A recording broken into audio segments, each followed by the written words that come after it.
Top quality और consistent performance के लिए सिर्फ सिल्वर पंप्स। टॉप क्वालिटी और कंसिस्टेंट परफॉर्मेंस के लिए सिर्फ सिल्वर पंप्स, नाम याद रखना। राज्यभरात विजेसंदर्भात शेतकरी आंदोलन करताना दिसत आहेत। पूर्ण क्षमतेने 8 तास वीज द्या अशी मागणी जी आहे ती राज्यातील शेतकरी करतायत। मात्र आता वांबोरी गाव जे आहे ते अपवाद ठरतंय, कारण या ठिकाणी मोठा सौर ऊर्जा प्रकल्प जो आहे तो उभा राहिलेला आहे आणि त्यातून अनेक शेतकऱ्यांना दिलासा मिळालेला आहे। जवळपास 1.69 मेगावॅट वीज निर्मिती या केंद्रातून होत आहे सोलारच्या द्वारे, आणि त्यामुळे जे शेतकरी आहेत या परिसरातले त्यांना दिवसभरामध्ये 8 तास पूर्ण क्षमतेने वीज मिळते। जो त्रास होता रात्रीचा तो त्यांचा वाचलेला आहे आणि अनेक वेळा वीज खंडित झाल्याने, मोटर बंद पडणे, इतर ज्या अडचणी होत्या त्या देखील दूर झाल्या आहेत। या ठिकाणी आपल्यासोबत कार्यकारी अभियंते आहेत बोरसाहेब। सर, हा जो वांबोरीचा प्रकल्प आहे खरं तर पथदर्शी आहे आणि कशा पद्धतीने हा कार्यान्वित आहे आणि पुढचा टप्पा तुमचा कसा असणार, कारण पूर्ण क्षमतेने जे तुमचे ग्राहक आहेत तिथपर्यंत वीज पोहोचायला वेळ जाणार आहे?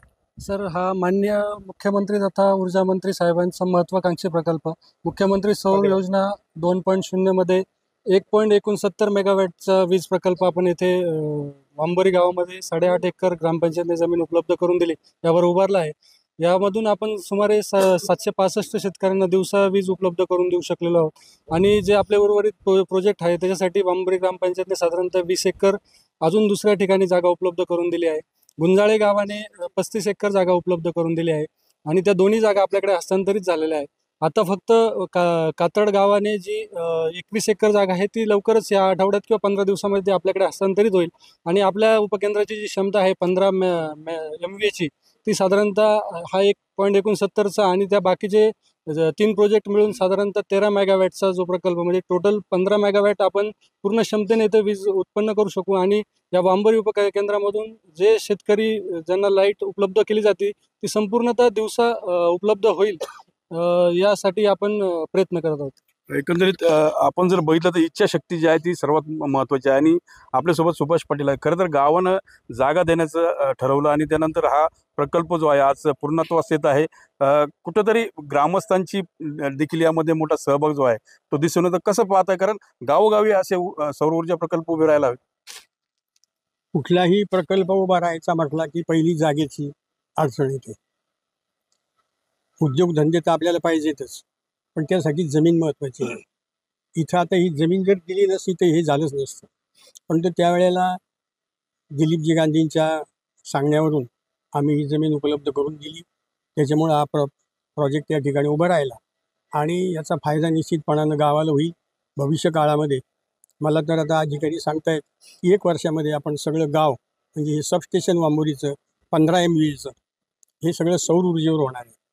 माझं तर त्याच्याही पुढचं म्हणणं असं आहे की वांबोरी जिल्हा परिषद गट जो आहे हा सगळा जिल्हा परिषद गट सौर ऊर्जेवर चालला पाहिजे आणि त्याच्यासाठी प्रयत्न करण्याची गरज आहे आणि ते प्रयत्न माझे निश्चितपणानं राहणार आहेत। इच्छाशक्ती प्रगल्भ आहे। शेतकरी आता आपल्यासोबत, रात्रीचा जो तुमचा विजेचा खेळखंडोबा व्हायचा किंवा त्रास व्हायचा, सर्पदंशाचे प्रकार आहे, बिबट्याचा वावर जिल्ह्यामध्ये बऱ्याच ठिकाणी अधिक आहे, मग कसा आता दिलासा मिळतो? सर, दिवसा लाईट झाल्यामुळं रात्रीचा ताण वाचला।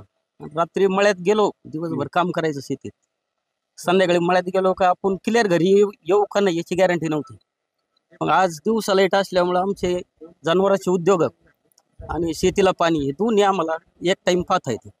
तर जी भीती आहे शेतकऱ्यांची रात्री शेती करण्यासंदर्भात ती दूर झालेली आहे आणि हा जो प्रकल्प उभा राहिल्यानं काही दिवसातच या ठिकाणचा जो परिसरातला शेतकरी आहे विजेच्या बाबतीत परिपूर्ण होणार यात शंका नाही। मनोज गाडेकर, TV9 मराठी, वांबोरी, अहिल्यानगर।